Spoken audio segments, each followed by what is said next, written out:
Bismillahirrahmanirrahim. Assalamualaikum warahmatullahi wabarakatuh. Alhamdulillahillazi hadana lihaza wa ma kunna linahtadiya laula an hadana Allah. Ashhadu an la ilaha illallah wahdahu la sharika lah wa ashhadu anna sayyidana Muhammadan abduhu wa rasuluh. Allahumma salli wa sallim wa barik ala Muhammad wa ala alihi wa sahbihi ajma'in wa man tabi'ahum bi ihsanin ila yaumiddin. Rabbi shrah li sadri wa yassir li amri wa hlul 'uqdatam min lisani yafqahu qawli. Rabbana iftah bainana wa baina qaumina bil haqq wa anta khairul fatihin. Allahumma faqihna fid din wa 'allimna ta'wil. Alhamdulillah. Marilah kita bersama-sama merafakkan kesyukuran kepada Allah Subhanahu wa taala. Pada pagi ini kita dapat bersama-sama di dalam majlis ilmu mingguan kita. Mudah-mudahan Allah Subhanahu wa taala berikan keberkatan kepada kita. Dan mudah-mudahan Allah Subhanahu wa taala meletakkan kita di kalangan hamba-hamba-Nya yang beriman. Seterusnya dimasukkan kita ke dalam syurga yang kekal abadi insya-Allah taala, amin. Muslimin dan muslimat yang dirahmati Allah, pada minggu yang lalu telah kita memperbahaskan sebab nuzul atau sebab turunnya ayat surah Al-Mu'minun ayat 1 hingga ayat yang ke-6, serta sifat orang mukmin ayat 1 hingga ayat ke-11, serta kemunasabahan ayat sebelum dan ayat selepas daripada ayat surah Al-Mu'minun ini. Pada pagi ini insya-Allah kita akan menyambung kembali huraian ayat di dalam surah Al-Mu'minun ini dengan kita mulakan huraian ringkas terlebih dahulu pada muka surat 89.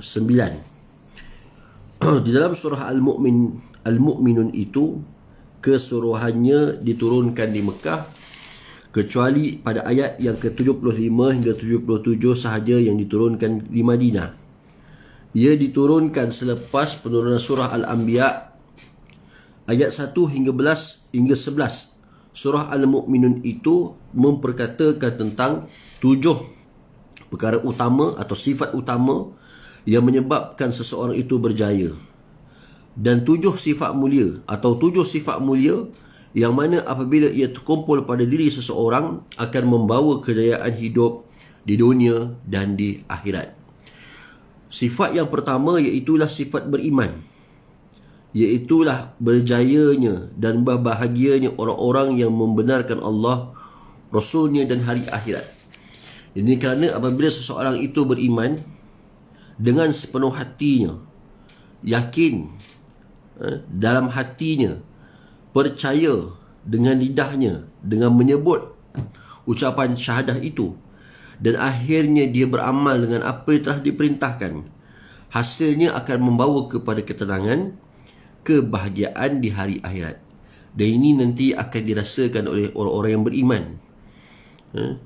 Maka Rasulullah SAW pernah bersabda, kullu ummati yadkhulunal jannata illa man aba.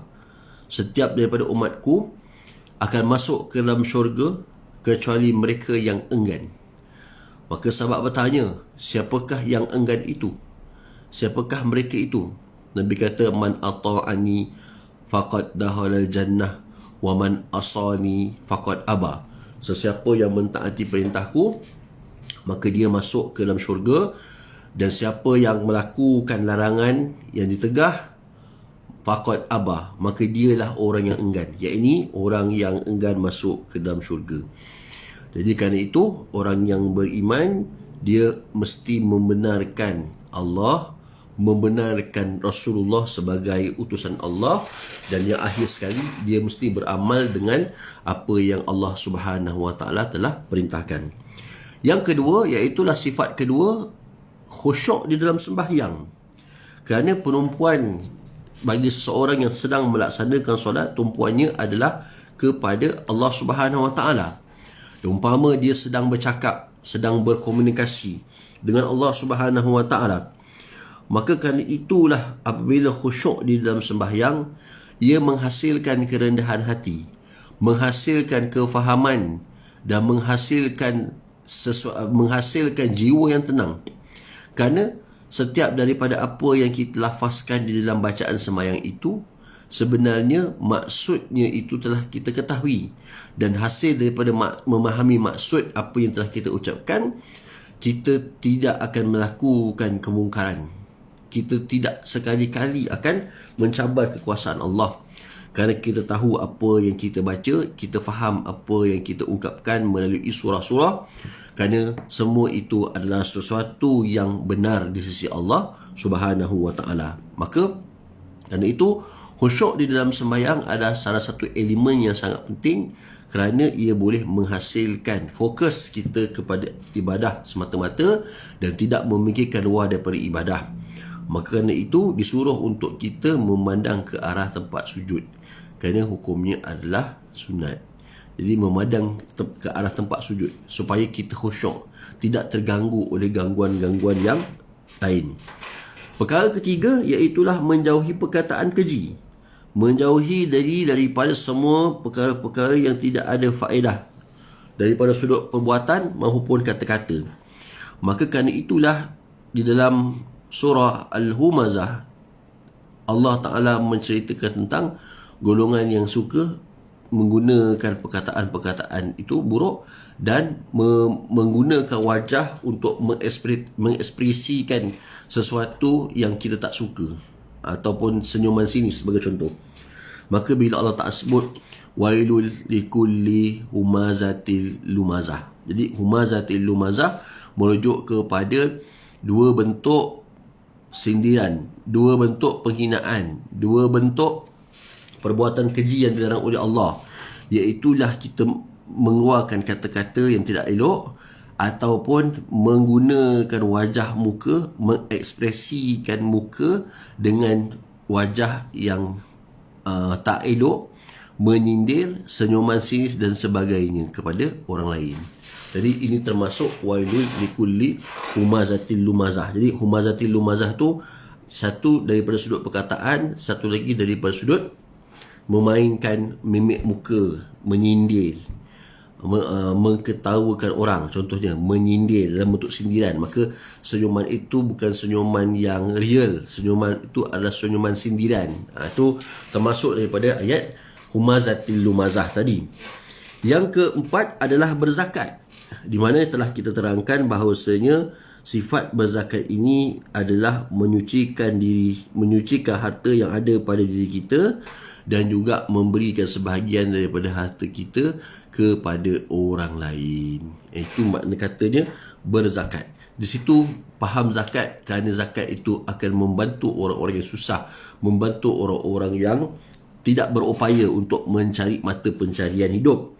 Maka kerana itu dalam bahagian kita ada hak orang, ada hak penerima zakat, macam tu Baik. Kemudian yang kelima iaitulah menjaga kehormatan, di mana kita disuruh untuk menjaga kehormatan atau menjaga kemaluan daripada semua perkara-perkara yang dilarang oleh Allah. Sama ada perkara itu contohnya berzina, liwat, kan? Itu liwat. Jadi kerana apa? Kerana maruah manusia, muruah maruah manusia. Ini yang sukar untuk diganti semula. Maka kerana itu jangan sampai kita melakukan maksiat kepada Allah Subhanahu wa ta'ala dalam keadaan apa? Tuan-tuan semua, kita tahu bahawa Allah Ta'ala dah sediakan pembalasan-pembalasan bagi setiap orang yang melakukan kerosakan di atas muka bumi. Jadi jangan sekali-kali kita dengan kehormatan kita, dengan apa yang Tuhan bagi kepada kita, kita lakukan perkara yang maksiat. Kerana itu disuruh untuk kita menjaga kehormatan, menjaga sifat malu, supaya ia tidak jatuh kepada perkara-perkara yang fitnah. Fitnah tu bahaya. Kadang-kadang fitnah itu orang yang menjadi mangsa pula dipersalahkan, orang yang mengeji menuduh itu yang dikatakan benar. Jadi kerana itu kena elak, jauhkan, daripada kita melibatkan diri dalam sesuatu yang mana kita terpaksa menjaga, ataupun kita terpaksa berhadapan apabila kita dah melakukan maksiat kepada Allah Subhanahu wa taala. Cukup jaga Sebab tu jangan sampai ada penzinaan, kerana hukum hakam yang berkait dengan harta ini akan melibatkan orang-orang yang tidak ada dosa besar sahaja. Jadi kerana itu kalau orang berzina, maka ataupun orang yang pernah membunuh orang lain, maka pasti bagi dia hak untuk harta pusaka itu tidak ada. Sebab tu kena tengok betul-betul. Sebab apabila setelah kita lakukan suatu kemungkaran atau jenayah, maka hukum-hukum yang ke depan itu boleh jadi akan berubah. Jadi macam berzina tadi lah. Berzina tadi, sebelum berzina tak ada masalah, tapi bila berzina akan timbul pula isu macam mana nak membesarkan anak dalam kandungan itu. Siapa yang wajib membesarkan? Mengapa bapa tiri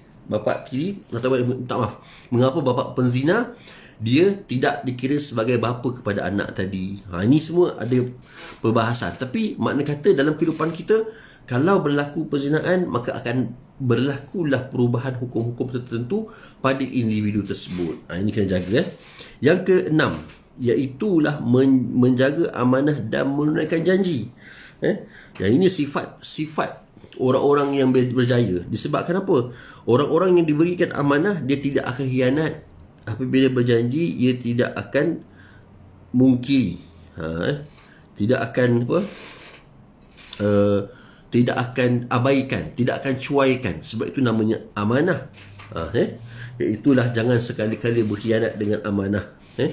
Jadi kerana itu, seseorang yang memegang janji, dia insya-Allah akan berjaya di dunia dan berjaya di hari akhirat. Sebab dia telah menjaga apa yang telah diamanahkan kepada mereka.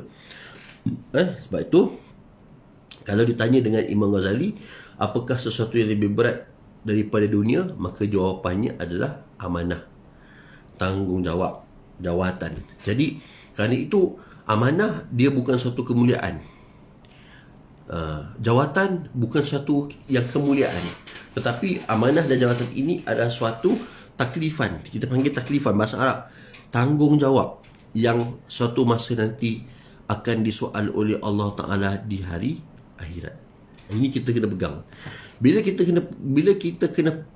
pegang begini dan kita faham definisinya begitu, maka kita akan buat kerja lebih berhati-hati, akan buat kerja lebih cermat, akan buat kerja lebih kemas. Bagi contoh, sebab apa gitu? Sebab dia letakkan dalam hati dia itu, kita yang mempunyai amanah, kita akan disoal oleh Allah di hari akhirat. Maka mana mungkin kita akan berlaku khianat kalau dalam hati masing-masing ada perasaan seperti itu, kan?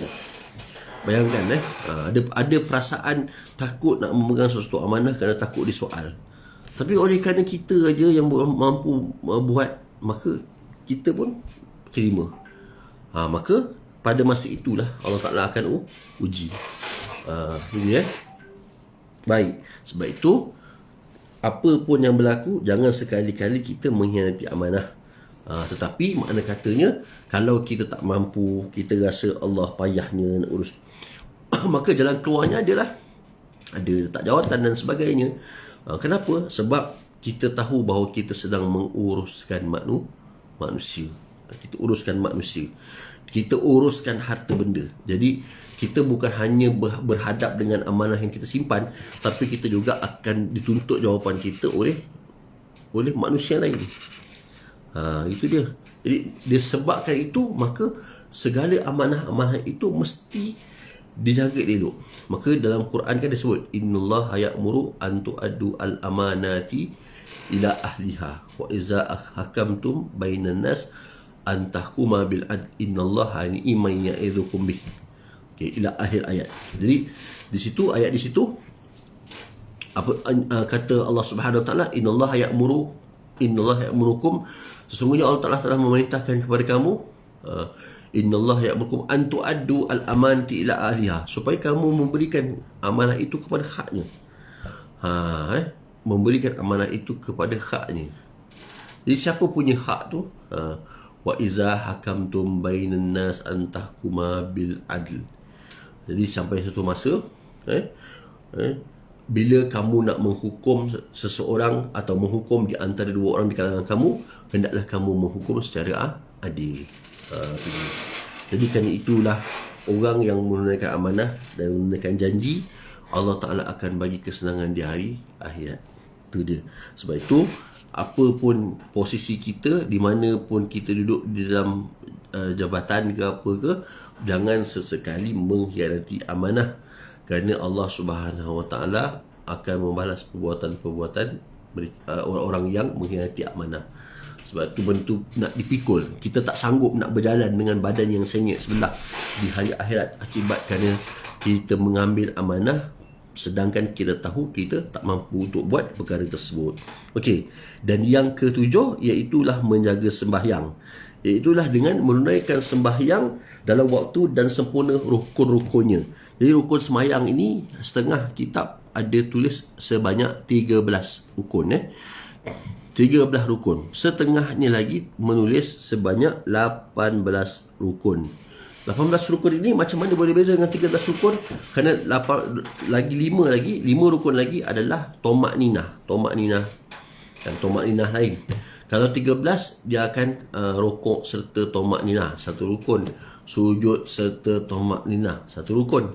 Tetapi yang mencerakinkan, yang memperincikan lagi, yang dikatakan adalah 18 itu adalah 5 lagi, 5 daripada 18 itu, 5 yang kedua ialah tomak ninah sahaja. Tomak ninah sahaja. Jadi dia asing dengan tomak ninah dia asing dengan tomak ninah lah. Tapi nak ceritanya 13 pun betul, 18 pun betul kat situ kat kitab tu betul. Baik. Jadi itu 7 ciri-ciri orang-orang mukmin yang boleh berjaya di dunia dan di akhirat. Okey.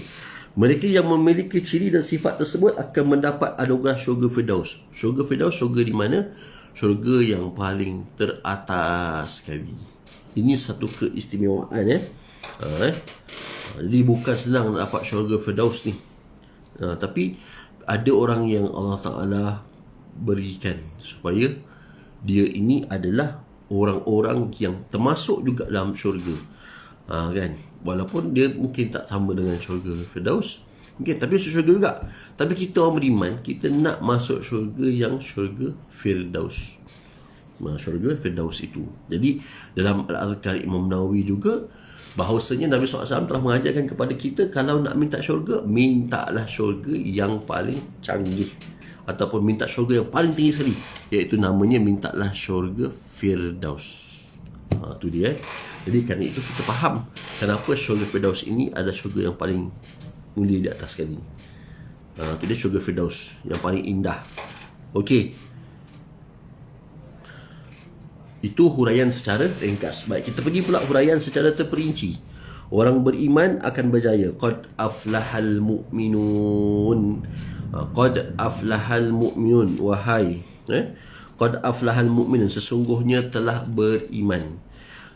Sesungguhnya mereka yang beriman itu mendapat kejayaan dan kebahagiaan dengan sebab mereka itu memiliki keimanan membenarkan Allah, Rasul dan hari akhirat. Okay, itu satu benda. Menurut pendapat Ibnu Abbas, orang yang berjaya dalam ayat itu membawa maksud orang yang berbahagia yang lain, yang antara lain juga membawa maksud mendapat kemenangan dan selamat. Untuk itu orang yang beriman tersebut akan mendapat balasan syurga yang berkekalan. Jadi apa maksud orang-orang yang berjaya? Iaitulah mereka yang beriman itu mendapat kejayaan dan kebahagiaan. Itu satu benda lah.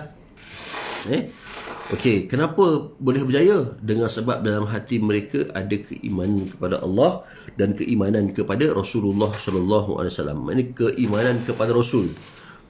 Okey, itu dikatakan seperti itu, Kemudian dalam pendapat lain, contohnya Ibnu Abbas menyebutkan orang yang berjaya dalam ayat itu adalah orang yang berbahagia di antara lain, orang yang berbahagia yang di antara lain juga membawa maksud mendapat kemenangan dan selamat. Itu dia. Dia lain kata.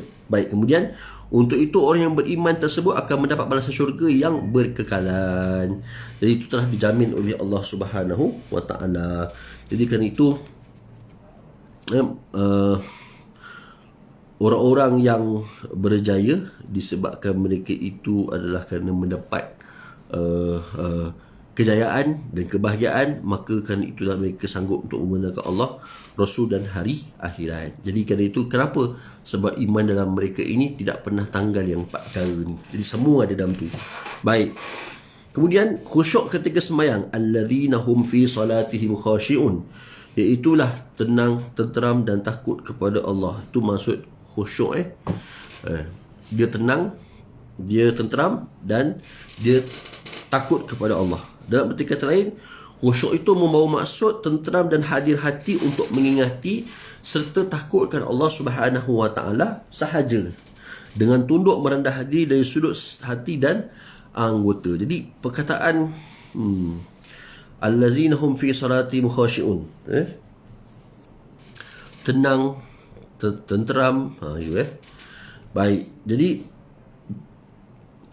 sifat tenteram dan akan hadir dalam hati untuk mengingati serta takutkan kepada Allah Ta'ala saja, dengan arti kata merendah diri dari sudut anggota. Kan? Jadi kita tengok ibadah solat kita tu, kan, setiap hari berapa kali kita sujud satu hari? Berapa rakaat satu hari? 17 rakaat. Berapa kali sujud? Maknanya setiap daripada solat waktu tu dikali dengan 2. Kan? Kalau 4 rakaat kali 2, 8 kali sujud. Kan? Kalau maghrib 5, kalau maghrib 3, maka 3 campur lagi 4, campur lagi 4, campur lagi 2, campur lagi 4. Itulah. Jadi kan itu banyak pahala dia. Okey. Kemudian Hasan Al-Basri berkata, khusyuk mereka ketika sembahyang atau berlakunya kekhusyukan itu ialah pada hati, dan mereka menjaga pandangan mata mereka serta merendahkan diri. Itu dia. Jadi khusyuk tu adalah ketika mana mereka sembahyang ialah pada hati mereka. Hati mereka kena jaga. Kena simpan elok hati ni. Kan? Hati mereka kena jaga. Kenapa? Supaya tidak datang sesuatu yang tidak baik ketika dia sedang beribadah kepada Allah. Sebab tu memang antara ujian yang besar bagi orang ahli ibadah adalah apabila dia sedang beribadah, maka syaitan mengganggu dia. Maka kerana itu pada masa ia melaksanakan solat, memang syaitan akan bertugas untuk memberikan keraguan-keraguan kepada orang-orang yang beriman. Itu kerja dia. Sebab tu dia tidak pergi ke arah maksiat, sebab dia dah pun maksiat. Orang-orang yang membuat maksiat membawa maksud samalah sifat dia. Tu dia, orang yang buat maksiat ni. Okay. Tak ada beza pun. Baik. Jadi bila seseorang itu khusyuk waktu dia sembahyang, maka datang penghayatan yang bagus, kan? Penghayatan yang baik. Kita faham apa yang kita baca, kita tahu apa yang kita sebut, kan? Jadi kerana itulah perlu semasa ibadah solat fikiran kita kosongkan untuk tidak memikirkan sesuatu selain daripada apa yang kita tengah buat. Yang lain ditinggalkan. Jangan ganggu. Sebab itu tuan-tuan semua, suka saya nasihatkan, waktu kita solat berjamaah di masjid apa semua, pastikan telefon bimbit kita tu ditutup. Kenapa? Sebab apabila dia orang kata berdering, bunyikan berdering, maka ia akan mengganggu konsentrasi para jemaah yang lain sedang khusyuk untuk melaksanakan solat. Macam itulah. Jadi ke mana-mana kita pergi pun, asal nama surau, asal nama masjid, kalau terlihat oleh kita bahawa di sana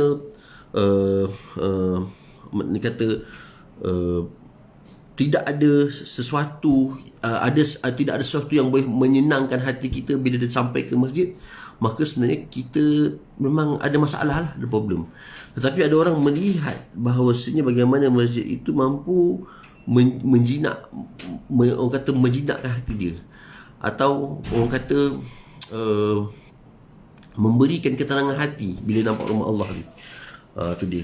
Sebab tu khusyuk ni dapat dilaksanakan bila masuk rumah Allah ni, tuan-tuan buang semua masalah luar, buang. Kan, buang semua. Biar yang di luar tu habis sembahyang kita fikir balik lah. Itu lebih baik kan. Sebab dalam solat, bila kita sedang melaksanakan ibadah itu dan bersama-sama dengan pelaksanaan itu, kita fikirkan pula hal yang berada di luar, sebenarnya sama ada kita akan dapat selesaikan masalah yang di dalam atau kita terpaksa selesaikan yang di luar, sehingga menyebabkan kita bermasalah di dalam. Macam tu. Itu maksud menghusyukkan hati kepada Allah Subhanahu Wa Taala. Tu jadi sifat-sifat seperti merendah diri ini juga akan memperlihatkan kepada orang tentang khusyukan. Okey. Antara faktor menyebabkan seseorang khusyuk ketika sembahyang ialah hatinya kosong untuk perkara lain. Justru ketika itulah tenang hatinya dan kerehatan. Jadi antara sebab dia khusyuk ketika hatinya itu kosong untuk perkara lain. Okay. Jadi kenapa dia buat? Kerana dia sembahyang. Waktu dia sembahyang, hati dia kosong, maka lahirlah sifat khusyuk. Dia tak nak fikir dah benda luar. Dia kata kalau saya sembahyang je. Saya tak nak fikir dekat luar. Jadi kalau ditanya orang pun pasal tentang macam mana kerja hari ni, oh tak maaf, saya tak nak fikir, saya nak rehat. Dia ada gitu, ada orang gitu. Kenapa? Sebab ujian di luar daripada rumah Allah, dia berbeza dengan duduk di dalam rumah Allah. Duduk dalam rumah Allah ni memang orang kata mustahil kalau tak dapat keterangan. Kalau tak tenang juga, sama ada kita memang memikirkan perkara yang luar daripada ibadah. Sebab tu tuan-tuan semua ambil Quran, solat sunat 2 rakaat dulu, tahiyatul masjid, ambil Quran, baca, dan buang semua benda-benda kat luar. Jangan bawa masuk masjid ni. Sebab bila kita melangkah keluar, automatik kita akan fikir balik masalah tersebut. Jadi mahu atau tidak, ia akan berlaku. Maka berilah ruang seluas-luasnya kepada diri kita sendiri dan akal fikiran kita, supaya bila masuk rumah Allah, tenangkan hati, banyakkan zikir, baca Quran, dan lupakan sebentar apa yang berlaku di luar sana. Jadi kerana itu, ialah kalau hari ini bahasa orang sebagai terapi kan, psikologi apa semua. Jadi bagi kita orang beriman, terapi kita ni dah ada, iaitulah kita main rumah Allah, duduk dalam keadaan tenang, solat sunat 2 rakaat, tahiyatul masjid, kemudian mengaji. Itu dia. Jadi daripada situ sebenarnya kita mampu untuk menghilangkan perasaan-perasaan yang tidak baik di dalam diri kita, bila mana apabila kita tahu dan apabila kita faham macam mana nak cari ketenangan dalam kehidupan kita. Sebab tu tuan-tuan semua, khusyuk tak akan terhasil selama mana kita asyik memikirkan sesuatu yang akan ditinggalkan. Jadi kalau dalam rumah Allah pun tak khusyuk, apatah lagi kalau di dalam rumah sendiri, kan? Di dalam rumah Allah yang menjadi imamnya orang lain dengan kita, kan? Kalau kita tak khusyuk kerana kita menjadi imam di dalam rumah kita sendiri, okeylah, sebab kita jadi imam, pada masa yang sama kita fikir pasal kerja kita, banyak nak buat tu, nak buat ni. Tapi cuba orang lain yang menjadi imam, orang lain yang mengetuai. Contoh kita tak jadi imam pun, mungkin pada ketika itu fikiran kita tenang, sebab sudah kita dapat susah yang sebelumnya. Yang pada waktu sekarang ni tak apa, oh saya tenang sungguh sebab ada orang lain boleh jadi imam. Cuba kalau serentak dua-dua dia buat, memang tak boleh. Dan sebab tu keterangan dalam hati ni, tuan-tuan main masjid dan kita ikut solat berjemaah, kita buat solat sunat, mudah dah sebenarnya, sama ada kita mahu ataupun tidak. Maka carilah kerehatan itu di rumah-rumah Allah, sebab rumah Allah adalah rumah yang paling berkat, yang paling banyak malaikat telah sampai ke muka bumi. Itu dia. Malaikat duduk bertinggi-tinggi sampai ke langit. Ini malaikat yang diutuskan oleh Allah untuk pergi ke rumah-rumah Allah ni, tengok apa yang orang-orang beriman ini sedang lakukan. Okey. Kemudian hadis daripada Anas radhiyallahu taala anhu, hubbiba ilayya min dunya an-nisa'u wat-tayyibu wa ju'ila qurratu aini fi shalah. Maksudnya adalah, lebih aku kasihi daripada perkara dunia ialah wanita dan kebaikan, serta dijadikan wanita dan kebaikan itu ketenanganku ketika sembahyang. Tengok ni bila Nabi kata apa?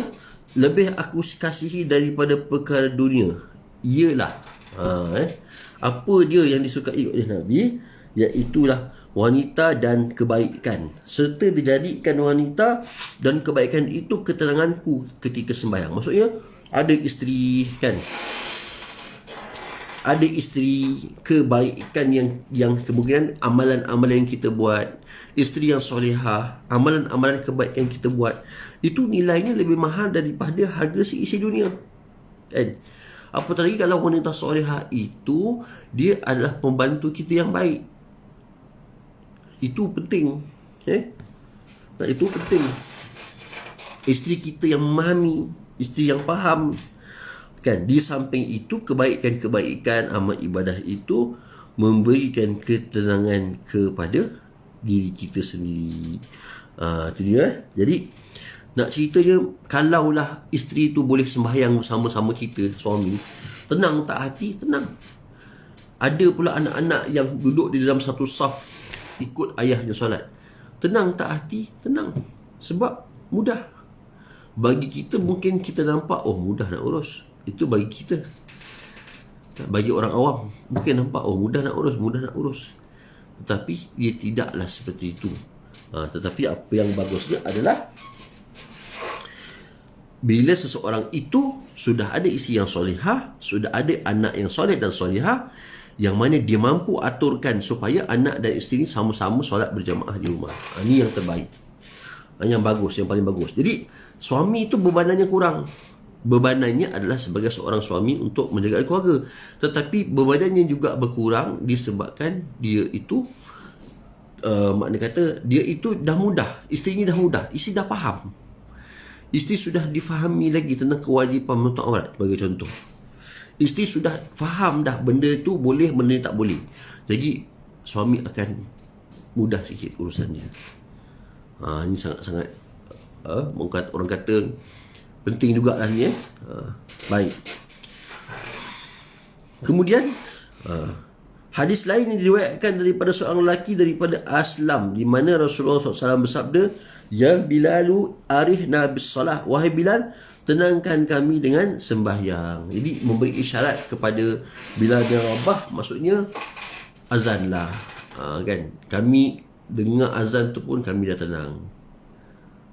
Tu makna katanya apa? Hebatlah hubungan dia dengan Allah. Hebat.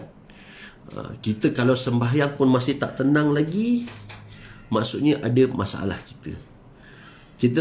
Kita sembahyang dan masih lagi berada dalam tekanan, maka ada masalah sebenarnya kita.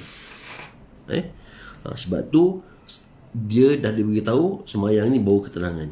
So kalau ada yang sembahyang tak bawa ketenangan, maksudnya apa? Maksudnya dia masih lagi belum mendapat sifat tenang. Tu maksudnya. Jadi jangan kita, orang kata sifat tenang ni bukan sifat biasa. Mungkin kata biasa tu, kalau tak marah tenang lah. Tidak. Tidak begitu.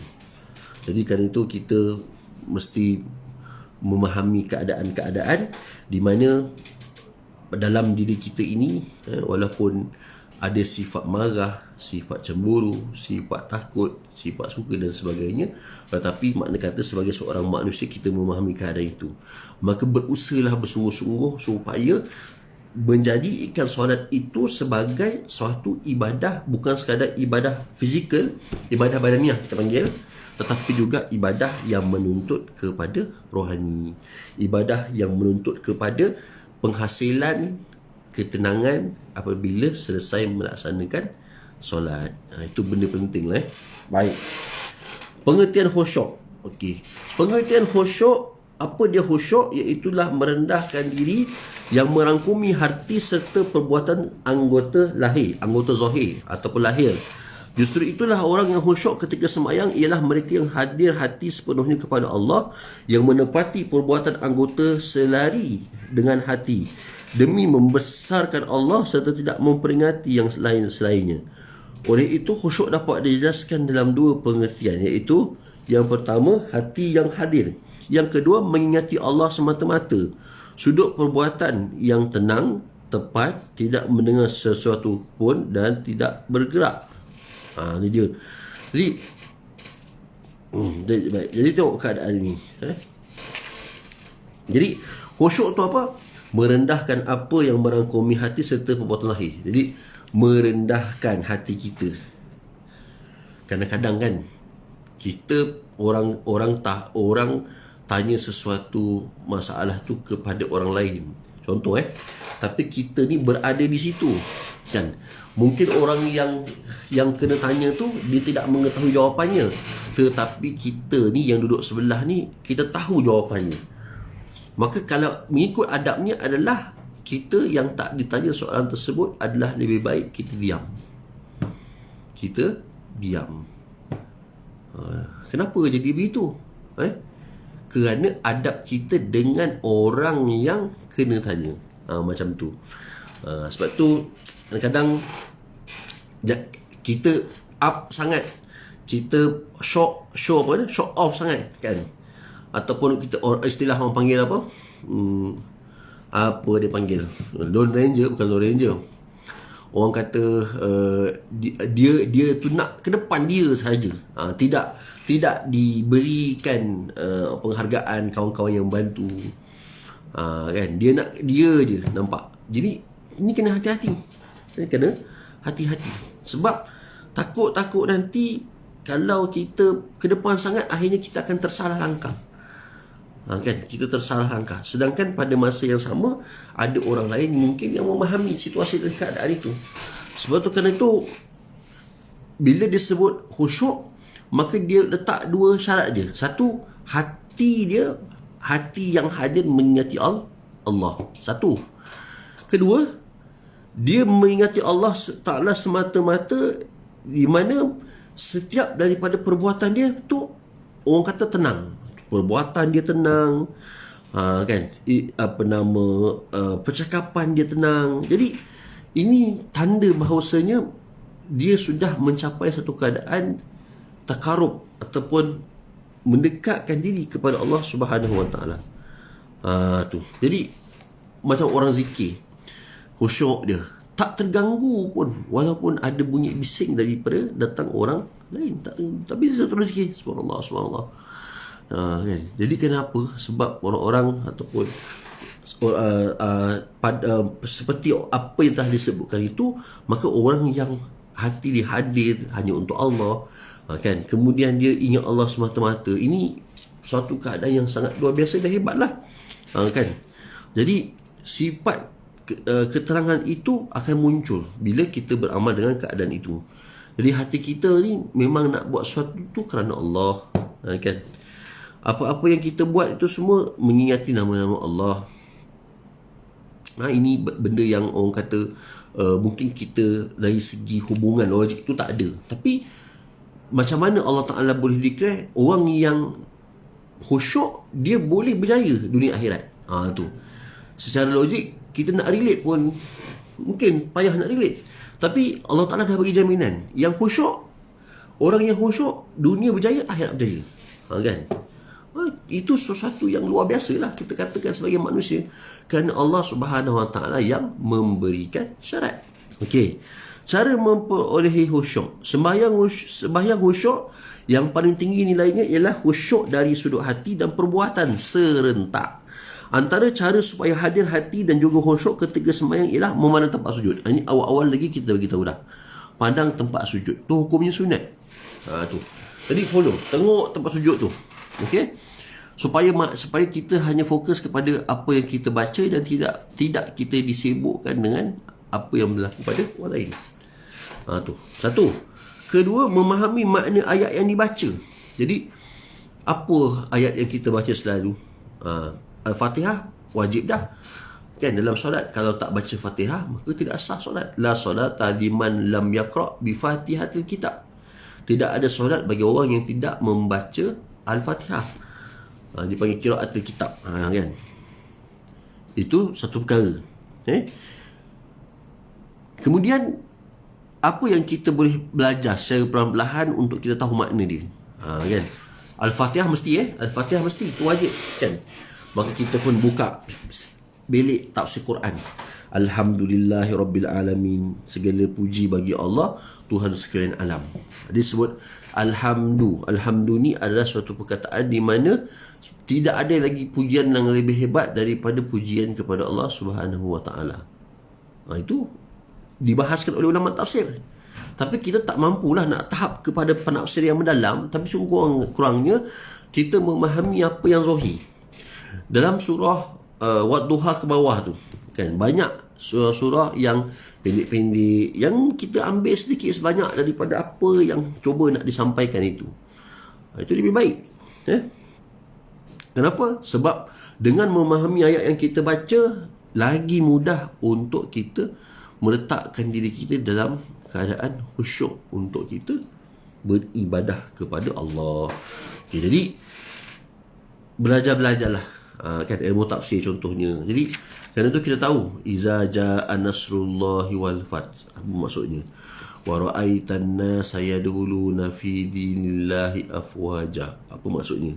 Kan, jadi di situ kalau tak dapat semua, jangan tinggal semua. Kaedahnya biasa. Okey.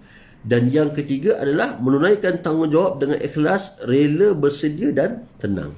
Jadi nak dapat khusyuk ni adalah dengan sesuatu bebanan, tanggungjawab yang kita pikul daripada kerananya, maka niatkanlah ikhlas, niatkanlah redha dengan keadaan tersebut, niatkanlah untuk dia supaya sentiasa tenang. Itu dia. Jadi kerana itu sesuatu perbuatan yang ikhlas tak payah kita sebut suruh ikhlas kan. Lepas tu kalau tuan tengok orang tengah buat satu kerja kan, dia buat sambil mudi, dalam keadaan mudi, keadaan marah ke apa, lepas tu tiba-tiba penyapu yang dia sapu tu patah, lalu apa respon kita? Itu buat kerja tak ikhlas lah tu. Nampak sangat dah tu sampai penyapu pun patah. Contoh kadang-kadang orang kita suka, orang kita mengaitkan sesuatu perbuatan itu dengan tidak ikhlas. Ini biasa dalam kehidupan kita. Tengok orang tu mengemas dalam keadaan sambil menghempas cawan, menghempas pinggan. Kita pun kata tak apalah, tak nak buat tak apa, jangan ni tak nak buat pun tak apalah. Jangan dihempas-hempas tu, nampak sangat tak ikhlas. Kebanyakan orang kita akan mengaitkan perbuatan-perbuatan itu yang negatif, perbuatan-perbuatan yang biasanya orang buat secara baik tapi dia negatif, maka akan terus dianggap perbuatan tersebut adalah perbuatan yang tidak baik lah, yang negatif kan. Jadi itu apa yang kita lalui, yang kita perhatikan. So kita akan anggap orang yang kerja bentak-bentak, orang yang kerja empas-empas ni nanti ini tak ikhlas lah ni. Biasa kita gitu itu benda dia. Dan memang disebut tadi secara tepatnya adalah nak datang keikhlasan itu, nak datang khusyuk tu adalah memang kena buat kerja, syaratnya kena ikhlas lah. Jadi kalau kerja yang kita buat tu rela, kita rela nak buat, maka automatik khusyuk tu datang. Sebab kita rela, kita tawar diri contohnya. Maka di situlah keadaannya. Jadi kerana itu, kalau hilang rasa kebertanggungjawaban pada sesuatu perkara, maka akhirnya tak ada nilai ikhlas lagi dah pada setiap pekerjaan yang kita buat. Okey. Kemudian kepentingan khusyuk. Khusyuk ketika sembahyang ialah suatu perkara penting. Antara kepentingan khusyuk ialah perlu untuk memahami hakikat, pengertian mendirikan, diwajibkan sembahyang dan waktu untuk bermunajat dengan Allah Subhanahu wa taala. Jadi apa pentingnya khusyuk? Iaitulah untuk memahami hakikat, pengertian mendirikan solat dan diwajibkan sembahyang dalam waktu untuk bermunajat dengan Allah. Jadi kenapa? Supaya kita nak memahami keadaan diri kita, nak memahami kehidupan diri kita, dan memahami pengertian keadaan yang diwajibkan semayang ke atas kita, dan masa untuk bermunajat kepada Allah Subhanahu wa taala. Okey. Kemudian apa dia kepentingan khusyuk? Mengingati Allah, meningkatkan ketakwaan, takutkan Allah dan janji serta ancamannya. Kan? Di dalam Quran dia ada dua perkataan dipanggil wa'dun, waw, ain, dal.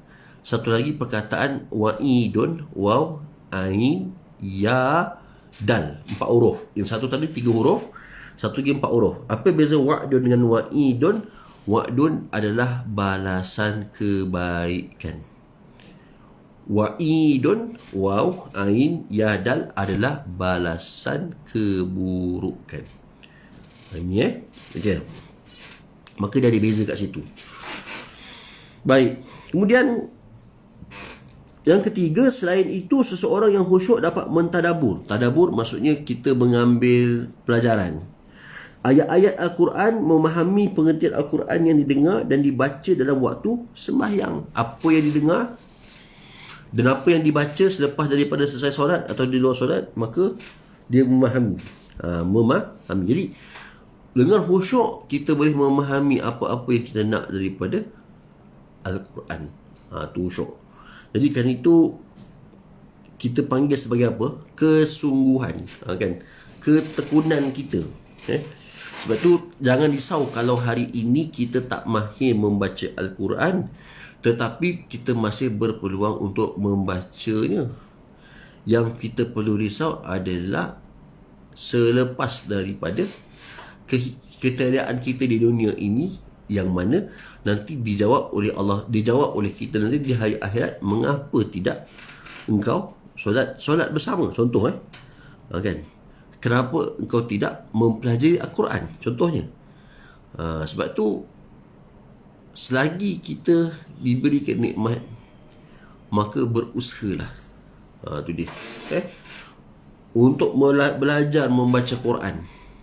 Okey. Andai kata kalaulah ditakdirkan oleh Allah, yang kita ini mungkin umur kita tak panjang, tetapi telah kita persiapkan strategi kita, persiapkan bekalan kita untuk menghadap Allah Ta'ala dengan apa? Dengan adanya ilmu Al-Quran yang kita dah belajar. Jadi sebab itu kita perlu menyediakan saksi-saksi ni. Sebab mereka-mereka ni semua, Al-Quran ni nanti esok akan jadi saksi di hari akhirat. Bagaimana kita orang kata sentiasa membacanya atau tidak. Bagaimana kita mengkaji apa yang telah diturunkan oleh Allah melalui ilmu tafsir. Jadi ini keadaan-keadaan yang mana kata boleh berlaku. Baik. Kemudian Allah Ta'ala berfirman, selaras dengan firman Allah Ta'ala, afala yatadabbaruna al-Qur'ana am ala qulubin aqfaluha. Setelah diterangkan yang demikian, maka adakah mereka sengaja tidak berusaha memahami serta memikirkan isi Al-Quran, ataukah telah ada di hati mereka kunci penutup yang menghalangnya daripada menerima ajaran Al-Quran? Itu ditanya, kan? Jadi kenapa kita tak mengambil pelajaran daripada Al-Quran, tak pernah memikir nak memahami isi Al-Quran? Kenapa? Itu yang persoalan ditanya. Sebab tu Al-Quran wajib untuk kita fahami sedikit demi sedikit. Bukan serentak 30 juzuk kita nak hafal sebab turunnya ayat. Tapi sekurang-kurangnya, makna kata kita boleh tadabur, mengambil pelajaran daripada ayat Quran itu sedikit demi sedikit. Okey. Kemudian apa lagi kepentingan khusyuk? Orang yang khusyuk dalam sembahyangnya, tenang serta hadir hatinya, akan dapat menepis dan membendung daripada sebarang syak dan was-was syaitan. Jadi yang khusyuk dalam solat ni, apa kelebihan dia? Hati dia tenang, dapat tepis daripada sebarang perkara yang menyebabkan syak dan was-was syaitan. Jadi sebab tu kan kita sebelum nak mula sembahyang, ada setengah imam dia baca a'udzubillahi bikalimati min hamazati syayatin. wa a'udzubika ayyahdurun. Kan? Jadi sebelum angkat takbir biasanya imam akan baca lah ni. Kan? Okay. Kenapa? Sebab nak mula sembahyang. Apatah lagi imam itu dia membawa jemaah di belakang dia. Jadi sudah pasti imam tak bolehlah hilang kekhusyukan dia. Maka untuk menjaga diri dia daripada tidak khusyuk, maka itulah kan, buat macam tu. Bila nak mula sembahyang, masuk saja dalam saf, kita pun doa, Rabbi a'udzubika min hamazatis syayatin wa ayyahdurun, kan. Ya Tuhanku, lindungilah aku daripada syaitan dan apa-apa yang hadir yang merosakkan aku. Kan, yang anak-anak pinak syaitan pun banyak juga yang hadir, kan. Okey, jadi kan itulah, selepas kita membaca ataupun dalam solat kita sebelum angkat takbir, kita dah minta kepada Allah supaya bendung daripada syaitan, maka di situlah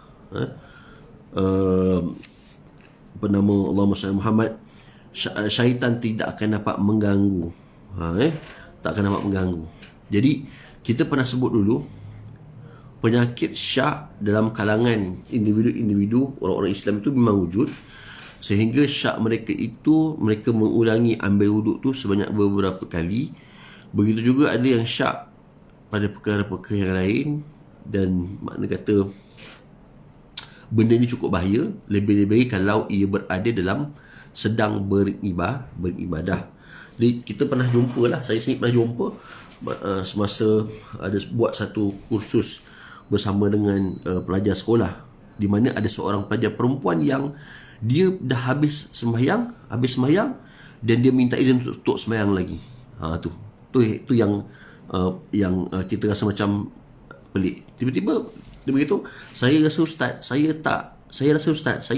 tak yakin yang sembahyang saya itu sah. Saya kata, sudah habis tahiyat, kalau dah habis tahiyat, lepaskan saja. Jangan difikirkan, kerana syaitan sedang bermain-main, membisikkan dalam hati kita, beritahu bahawa sembahyang kita tu tak sah. Ini berlaku, tuan-tuan, ini berlaku. Sebab tu was-was dalam waktu ibadah itu memang cukup berisiko lah, cukup bahaya. Maka kita bila angkat takbir saja, Allahu Akbar sudah diletakkan di atas dada, sudahlah, jangan difikirkan lagi yang lain-lain.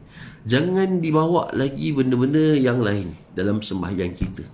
Sebab kita dah yakin sebelum kita angkat takbir, contohnya imam kita dah yakin bila kita dah angkat takbir, menunjukkan bahawasanya kita telah pun membaca niat sembahyang. Cukuplah. Letak saja tangan tu, jangan lagi ada keraguan. Jadi bahaya keraguan kepada ibadah itu yang boleh menyebabkan pengulangan ibadah itu akan berlaku, akhirnya nanti akan menyebabkan penyakit ragu-ragu itu tak akan pernah hilang. Sebab tu kena lawan. Sifat keraguan ni kena lawan, jangan dilayan. Baik. Kemudian yang seterusnya, dapat menghindarkan dirinya dan fikirannya, khasnya daripada memikirkan perkara dunia yang tidak ada kaitan dengan sembahyang. Selaras dengan firman Allah, wala takum minal ghafilin, dan janganlah engkau menjadi orang-orang yang lalai. Jadi bila kita khusyuk, maka kita akan jauhkan diri kita daripada berfikir tentang dunia dan sesuatu yang tidak ada kaitan dengan ibadah solat kita. Automatik lah. Sebab tu tuan-tuan semua yang ada masalah, banyakkanlah sembahyang sunat 2 rakaat. Yang ada apa-apa problem, banyakkanlah sembahyang. Ambillah wuduk. Mudah-mudahan kalau kita sedang marah itu, wuduk itu akan menyejukkan api kemarahan kita. Sembahyanglah sunat 2 rakaat. Kalau ada perkara-perkara yang kita rasa sesak dekat dada, sesak juga dekat akal fikiran, letih jiwa kita nak fikir, maka solatlah sunat 2 rakaat. Kemudian mintalah kepada Allah Subhanahu Wa Taala, mudah-mudahan ada kebaikan dia. Ini dia. Sebab tu benda ni kena berusaha lah. Tidak kita hanya sekadar meluahkan rasa tekanan kita tanpa kita ambil sejadah sembahyang 2 rakaat. Jika begitu, sampai bila pun tidak akan boleh menyelesaikan. Kenapa kita kata begitu? Sebab yang mengizinkan benda itu berlaku adalah Allah. Maka Allah Ta'ala tahu mengapa diberikan kepada kita tu tidak khusyuk. Diberikan kepada kita tu masalah-masalah yang tertentu, yang tak sama di antara sama-sama kita. Ini Allah Ta'ala lebih tahu. Dan bila begitu, maka kita akan lebih meyakini bahawasanya Allah Subhanahu Wa Ta'ala yang akan menyembuhkan setiap daripada penyakit. Kan? Apa penyakit? Stres penyakit fizikal, penyakit yang memang penyakit betul, Allah Ta'ala tahu. Sebab itu ujian daripada Allah. Walau bagaimanapun, jumhur ulama tidak mensyaratkan khusyuk itu sebagai satu syarat untuk melepaskan taklif kewajipan mendirikan sembahyang. Namun khusyuk itu hanyalah sebagai syarat untuk mencapai pahala atau ganjaran. Di mana seseorang yang sembahyang namun tidak khusyuk, ketika mendirikan sembahyangnya, ia tetap dikira sah dan terlepas kefarduan itu. Tengok, sebab itu jumhur ulama tidak memahami dan tidak menyusahkan kita, tidak meletakkan satu syarat yang sukar untuk kita buat. Bayangkan kalau syarat untuk sah bagi sesuatu solat itu, syaratnya disebut hendaklah khusyuk. Tu dia. Bila disebut hendaklah khusyuk pada solat, baru sah sembahyang tu. Agak-agaknya tuan-tuan, berapa peratus di kalangan kita, mungkin di Karya Bandar Baru Udak ini, yang sembahyangnya sah kerana lengkap syarat, cukup syarat itu, termasuk khusyuk tadi. Agak-agaknya berapa peratus? Dan kita boleh tanyalah pada diri kita, kan? Adakah selama ini kita sembahyang sejak daripada rakaat pertama sampai rakaat keempat solat zuhur, kita bebas daripada memikirkan perkara-perkara luar sembahyang? Mungkin rakaat pertama okey, rakaat kedua okey, rakaat ketiga pun okey, tetapi tidak pada rakaat keempat. Silap-silap pada tayyat akhir tu, sebelum kita nak memberi salam yang pertama, sudah masuk dalam fikiran kita ni apa yang kita nak buat lepas sembahyang. Tu dia. Akhirnya tak khusyuk juga. Bila tak khusyuk, maka tidak sahlah solat, kalaulah syarat itu ada. Tetapi kerana itu ulama-ulama mengetahui bahawa sukarnya khusyuk itu nak disebatikan di dalam jiwa untuk dijadikan suatu syarat dalam sahnya ibadat tadi. Ini kita boleh ukur dengan diri kita sendiri. Sebab tu, walaupun ia tidak menjadi rukun, tetapi usahakanlah dengan sesempurna mungkin. Kenapa? Sebab kita dah baca tadi dah kepentingan khusyuk tadi, ada kepentingan dia. Maka jangan anggap khusyuk ni benda yang orang kata tak apalah kalau tak buat pun, sebab dari segi rukunnya dah sah. Memanglah dari segi rukun dah sah, pahalanya diterima. Tapi dari segi khusyuk hilang, maka rugilah kat situ. Sebab fikiran kita sudah keluar daripada ibadah sembahyang kita. Di situ ada kerugian dia. Maka kerana itu, usahakan untuk kita sedaya upaya bila solat pastikan khusyuk. Dan kita pernah sebut, ulama pernah nyatakan khusyuk tu apa? Umpama seseorang yang menikam atau menusuk tombak di perutnya. Antu'ina ramhin fi batnihi. Kita tikam perut kita tu dengan lembing, kita masih semayang lagi. Itu memang khusyuk. Sebab tu memang ada pernah sejarah dulu di zaman para sahabat, ada yang terkena penyakit apa, saya lupa nama penyakit tu, al-aklatu. Penyakit kulit yang memang orang kata pedih sungguh lah. Jadi macam mana nak buat? Dipotong tangan. Tapi tak boleh potong dalam keadaan biasa gitu. Maka lah kita dikata, kamu potong tangan saya semasa saya solat sunat 2 rakaat. Jadi masa dia solat sunat, orang potong tangan dia, tak menjerit dia. Tak menjerit tu sebab apa? Sebab khusyuknya dia dalam sembahyang. Apabila dia beri salam sahaja, Assalamualaikum warahmatullahi, Assalamualaikum warahmatullahi, menjeritlah dia disebabkan tangannya yang terkena potong itu. Jadi kenapa tuan-tuan dia dalam sembahyang sikit pun tak jerit? Kerana khusyuk dia. dan dia tak memikirkan apa yang ada di sekeliling dia. Kalau yang sekeliling dia pun, yang kiri kanan dia itu pun tak sempat dia nak fikir, macam kita ni tuan-tuan, mungkin pemikiran luar tak masuk, tapi sekeliling tempat kita semayang, environment tempat kita semayang tu mempengaruhi untuk kita untuk melihat apa yang ada di sekeliling itu. Jadi kadang-kadang orang sebelah yang baru sampai solat sebelah kita pun kita boleh kenal. Sebab apa? Sebab kadang-kadang kita jeling. Nampak? Maksudnya di situ sudah tidak khusyuk. Di situ sudah tidak khusyuk. Kan?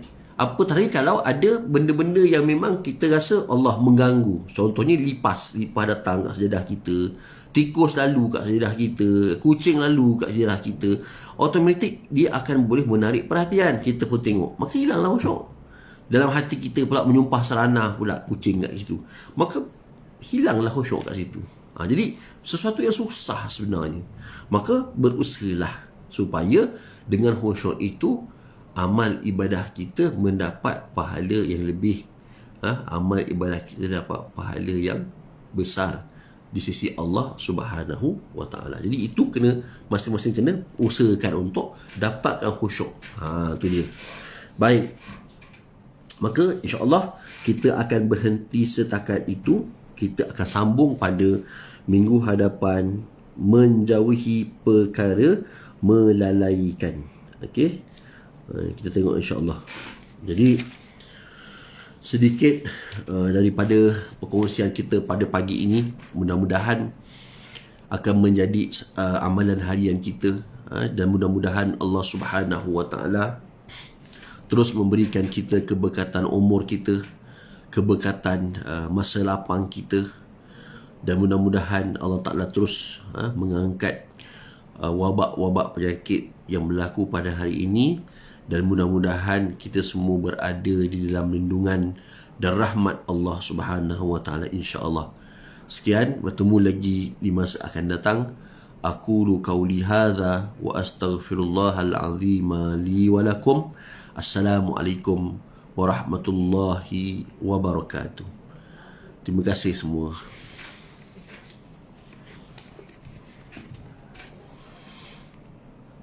Sama-sama insya-Allah.